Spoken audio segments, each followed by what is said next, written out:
You know, when people talk about SoundCloud and the entire era circulating around it, it's hard to really know when the cutoff point is, because a lot of people say it's 2019, some say 2020, some people say it's actually 2017 before everything got mainstream. But to me, the last two artists to escape the dying breath of SoundCloud was Josiah and Snot. So today I want to talk about one of those artists, being Snot, and tell you the entire story around him, of an artist who seemingly blew up into the mainstream before then falling off and completely disappearing. But after checking out his Spotify numbers, I realized that 5 million people are still checking in on his music almost every month, and on top of that, he's getting big time features every time he drops. He's also performing at Rolling Loud, Summer Smash, and for the most part it seems like Snot is still a really big part of the rap game, even though his online presence is overall pretty small, making you think that he wouldn't really be talked about anymore. But here we are, 2024, and Snot seems to be bigger than ever, so let's go all the way back to when he was born and talk about his life story, how he got famous, when we look into the story of Snot. Eddie Edward Jr. was born December 16th, 1997 in New York City, spending about 7 years there before his family then packed up and moved to Philadelphia. They only spent a short time there before finally settling on Florida, where Snot would form up most of his formative memories. He spent most of his childhood there, and during that time he would mostly play basketball with his younger brother, getting pretty good and actually having dreams of getting into the NBA, but after he got to middle school and his grades started to really underperform, he realized that he had no shot and decided to look in a different direction for what he wanted to do with the rest of his life. So naturally, just like many other people in Florida, he decided to start scamming. He did this for a couple years, trying to get money to buy some better sneakers, but after, in his own words, scamming the wrong person, he decided that he couldn't take it anymore. He felt too bad about taking people's money, so he instead decided to focus himself on music, being heavily inspired by the early SoundCloud wave. And even though he was pretty late to the party, being around 2017 by the time he started rapping, he still had aspirations of breaking into the mainstream as a big time SoundCloud rapper, being heavily inspired by people from Team Sesh. But unlike most rappers, it wasn't Bones that really drew him in, it was actually Xavier Wolf. Now that was definitely his biggest influence, and it's very apparent by listening to Snot's music that they're pretty similar, but he was also inspired by groups like 3 6 Mafia as well as Odd Future, so he definitely had some variety when it came to the music that he would listen to. But when it came time for him to make his own music, he was too shy to actually show it to anybody, because one thing about Snot is that he's very low key. But unlike a lot of artists nowadays who try to play a mysterious character online, Snot actually just happened to be a very shy person who would often wear his hoodie up everywhere he went in high school. So when he did finally become a big time rapper, he would often pull his hoodie over his face, which eventually became his persona online and helped him gain more attention. It basically just fell into his lap, and then he became the prototype for all the mysterious artists nowadays. Yeah, that's right, Snot was basically the Yeet of my day. Also, I want to say a big shout out to everybody who gave me Unk status in the comments. Definitely looking forward to being Grandpa status in a couple years, but anyways, let's keep going with the story of Snot. So when Snot got to high school, basically nothing changed. He was once again a low-key guy who had a couple friends, and he was still doing pretty poorly in class, realizing there was probably no future in academics, so instead he decided to start skipping class and freestyling with his friends. And this really surprised all of them, because they always knew Snot as the quiet kid who never really had a lot to say, but once he started freestyling, they realized he had a real talent for it and decided to give him a USB microphone to record a song on. This song was known as Ecstasy and only stayed up on SoundCloud for a couple days before it was deleted, with Snot being too shy to want to share his music on a broad scale, and after he realized that it wasn't really that good, he decided to take it down. He would continue to drop music throughout high school, but at this point it's all gone as he took it down after he got big, so we don't really know what it sounds like, and the only real reason that we know about Ecstasy is because he mentioned it in an interview, so hopefully someday it will surface, but at this point I can't really say more. All we do know is that a lot of people in his high school really didn't like the music and would often talk behind his back saying he wasn't that good, leading his buddy Manny Sanchez, who was a lot more popular in school, to go into different friend groups and ask about Snot, and if they had something bad to say about him, he would put them on a list and basically say we're not going to mess with them after we blow up, because they were hating from the start. His high school drew to a close. Snot would end up heading to college for a couple semesters, and this is where he would drop his first real tracks called By Myself and Ice Cream. Both of these songs ended up doing numbers, well, about 700 plays in the first couple hours, which to Snot was a big deal, and on top of that, he would also start to gain followers on his Instagram account, which was also named Snot. This is where his rap name actually came from. Originally, he wanted to be Little Equinox, and he was going to change his name to that after he blew up, but he got the name Snot from a random kid who sold him an account back when he was like 15 years old. And honestly, in my opinion, Snot is a lot better than Little Equinox, so I think he made the right choice there. After those two tracks started to do numbers, he would then post a third one called Wavy as Fuck on a channel called Hunter XV, which is basically your average elevator, world star, or starry type channel, although a little bit smaller, but either way it would help Snot to gain more attention in the underground scene. And it was at this point that Snot would decide to fully drop out of college to pursue music full time, which his parents definitely weren't happy with, but after he got enough money to pay a light bill, apparently they were fine with it. This definitely seemed like a bad idea at the time because after all, he was only gaining about 1,000 plays on each song, and it seems like he was very far off from being a poppin' rapper, but luckily soon after that, he would meet another artist named Josiah. Now the two of them initially became aware of each other because Josiah was actually a fan of Snot and would often buy reposts from him, leading the two to eventually form a friendship through the SoundCloud DMs, and then Josiah would send Snot the song Case 19. I'm not sure what caused this song to be such a big hit, but if I had to guess, it's probably the combination of Josiah's high-key screaming with the more low-key delivery that Snot puts out on the track, but either way it started to do numbers on SoundCloud and then it would get posted on Elevator as well. Before long the song had 1 million plays across all platforms, with Trash AMV actually picking it up as well and posting it on their channel, and at this point you would think that both Snot and Josiah would sign a big time deal and make their way into the mainstream, but it was only Josiah who made that choice. Snot decided to stay more low-key and keep working on his craft, with him dropping his debut mixtape on SoundCloud called The Tissue Files, which to a lot of fans is a turning point in his career where he started to sound a lot more professional and a lot less like he was recording on a USB microphone.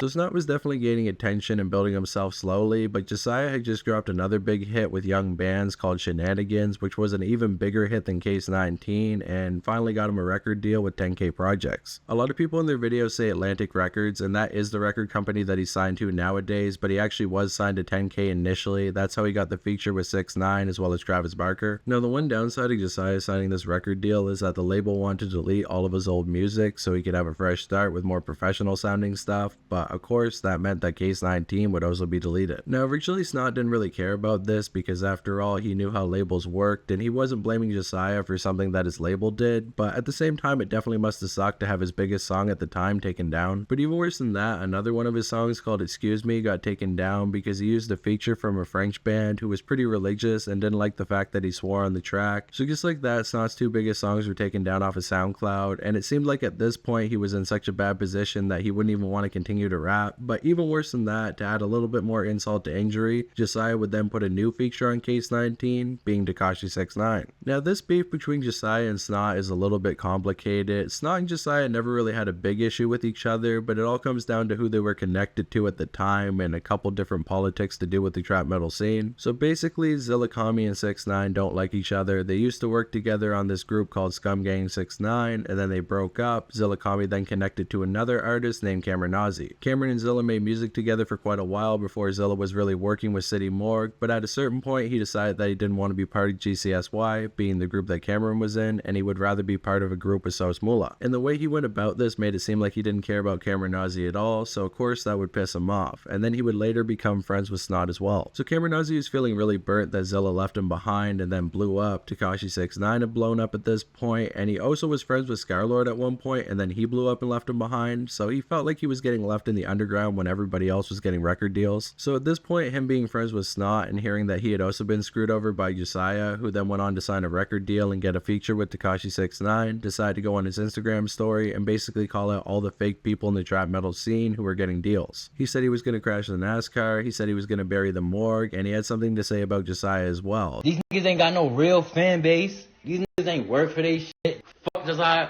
Fuck all them niggas, they suck my dick. I'ma crash the fucking NASCAR and I'ma burn the morgue. So that's basically how the beef went down between Snot and Josiah. Whenever Snot was asked about this in interviews in the future, he wouldn't really say too much. It seems like he didn't really care and they remained friends after that, but it was Cameron Nazi who was trying to defend his friend's honor, so you can't really fault him for that. But yeah, Josiah and Snot never really had beef. But the one good thing to come out of this situation is that every time Case 19 would pop up somewhere, people would say I like the original version with Snot better, so Snot would then gain attention through this whole controversy. And he wouldn't get discouraged by this either, because he would actually start to create group chats with all his fans on Instagram to share his music, which would help him to form a deeper connection with them, as well as getting more numbers on all the tracks that he dropped in the future. Another weird way that he would promote his music is by posting a bunch of memes on Instagram that would then get picked up by the algorithm, leading more people to follow him, gaining more attention through that, and eventually he was able to funnel some of those fans over to his music. And his third marketing strategy was something he was a little bit ahead of the curve on. He would actually pay screamers to react to his music, including I Am Dante, who's a pretty big screamer by today's standards and even back back then he was pretty big. And all these marketing strategies combined would lead to his next big hit known as Gosha. Now he ended up recording this track in his room when he was really sick. He recorded a snippet, put it out on Instagram, and then fell asleep, and when he woke up his fans were going absolutely crazy. So he decided to capitalize on the hype by recording the rest of the track and then releasing it about an hour later, with his fans going crazy and running it up enough to the point that Billie Eilish would actually notice it. She ended up recording a video of her listening to it on Instagram, and while she didn't put Snot's name in the video, it would still help him to gain 10,000 followers on Instagram, and at this point it seemed like he couldn't be stopped. Because after that he would get more opportunities, including getting his track Billy Bones in the pilot episode for Euphoria, which had to be pretty cool seeing as how he was an underground artist who didn't really have any label connections at the time. The way that it happened is that somebody working on the show just so happened to find him on Spotify and asked to use one of his songs, so not really sure if that helped him out in the long run, but definitely a cool connection. Soon after that he would drop the video for Gosha on Elevator, which had some really cool visuals that a lot of people would copy in the coming years, and the video basically became an overnight hit, with it gaining 1 million views within a couple weeks before then going on to get 10 million views. And I actually remember at the time finding out about Snot through this video because everybody was bumping it even though it wasn't a big mainstream hit. And this is why I said earlier on that I consider him one of the last big artists to come out of SoundCloud, because his rise was very organic. Unlike a lot of other people, there was no label backing or weird shady connections. He just happened to drop music that his fans really liked, connected to them, and eventually got a big hit with Gosha. After that, Snot would appear in the background of a random little Tekka video. Not really sure why this happened. Apparently internet money wanted to fly Snot out to be in the music video, but I'm not really sure if it was to gain it more attention or just because they were cool with him, but either way, Snot was gaining more attention within the mainstream at this point. Now around this time, Snot would sign a deal with 300 Entertainment. Although it wasn't a big record deal like Josiah signed, it was only a distribution deal, meaning that he still had full creative control over what he would drop and what he would put out, and the label would basically only help him with marketing and forming more connections for him, which was definitely a good choice on Snot's part, because unlike Josiah, he wouldn't have to give up all his creative control and have the label do things for him that he didn't want done. And as soon as he penned the deal with them, he would drop his first studio album known as Tragedy, or maybe it's Tragedy plus minus, not really sure how it's supposed to be said, but either way this album had a track on it called Beretta with Wi-Fi's Funeral, which once again became another big hit for Snot, and immediately after that both him and Josiah would go on tour together, but unfortunately it was cut short because the pandemic would happen not too long after that, leading Snot to be at home most of the time, making videos with a YouTuber known as Danny Duncan. And this would help to gain Snot a more basic audience, more mainstream people who watch YouTube videos like this, and immediately after that he would then get his biggest hit to date when he dropped a track known as Revenge on Lyrical Lemonade. Now a lot of people would take notice of this track and start to react to it online, considering it's Snot's big blow up moment, but in my opinion Snot was already a big deal at this point, and this was basically just a cherry on top to his already very successful career. And surprisingly he would actually get back-to-back videos on the channel, with his track Mean featuring Flo Milli being the next song to appear on there, with the video also featuring a cameo from Danny Duncan, so everything was kind of coming full circle. And both of these tracks would go on to appear on Snot's next album known as Beautiful Havoc, which also had features from Ian Dior of Internet Money as well as Denzel Curry. And that track with Ian Dior in particular would go on to get a music video in 2021 that would rack up a ton of views and get Snot even more attention, followed up by a third video on Lyrical Lemonade for his track with Lil Skies called Whipski, which was then followed up by a fourth video on Lyrical Lemonade when he would appear alongside another upcoming artist known as Koshis on the track Tell Me. And at this point many people would start to compare Snot to Juice WRLD with him getting so many tracks on the channel, but they really should be comparing him to Famous Dex because he was the original guy to get all those videos on Lyrical Lemonade. After that, Snot would then drop another album called Eternal, which had massive features with A$AP Rocky, Trippie Redd, and even Juicy J. And he also got a feature with Xavier Wolf. I forgot to mention that earlier, but him and his hero would make a track together before all the allegations came out. And this is around the time that I really stopped paying attention to him. I kind of felt like he fell off after a certain point, but seeing him get big time features like this definitely means that he's still a big deal, not to mention he always pops out at Summer Smash, Rolling Loud, and all the big festivals. And even though he stayed low key, his wave never died off, and he's still doing big numbers nowadays. Like I said before, he's got 5 million monthly listeners on Spotify, so he's definitely not hurting in that camp. He would also appear on the Lyrical Lemonade album in 2024, so it seems like that connection is still going strong, and now fans are eagerly awaiting the drop of his next album called Project Viceroy, which should be coming out sometime this summer. And it seems like he's really hit the perfect balance of being an artist who's big in the industry and gets a lot of plays on all of his music, but meanwhile people aren't really digging into his life or talking about all the antics surrounding him, because there really is no antics when it comes to Snot. And this definitely was an intentional move, because he was offered to be an XXL freshman in 2020, but he turned it down because he didn't want all the fame and promotion around it and just wanted to continue to be low key and keep dropping music on his own, which basically makes Snot the perfect mysterious artist because he actually is a low-key guy who just happened to get his way into the industry and made it work without having to pull too many stunts like Trippie Redd, Lil Pump, or any of those guys. But I do have to say this is a 1 in a million type chance. Snot really pulled it off well, but I think anybody else who wants to be a mysterious artist and put your music out and not have anybody talk about you online should really give it up, because I don't think this is ever going to happen again. In my opinion, there's nothing cornier than trying to be mysterious when you're really not. You're really just a lame person who doesn't have a lot going for them. But that's just my opinion. I know a lot of the kids really enjoy those people who try to keep everything under wraps, but to me, it's kind of shady. But I will give it to Snot. He definitely pulled it off in a good way, and a big shout out to him. Anyways, guys, if you liked the video and want to see more, make sure to subscribe to the channel, because I got a lot more on the horizon. I got a big boy coming up, so maybe people can try to guess and speculate who the next artist I'm going to be covering will be. Shout out Knife Gang, shout out Pig Gang, shout out Knife and a Pig Gang, shout out Pig and a Knife Gang, and besides that, talk to you in the next one. Do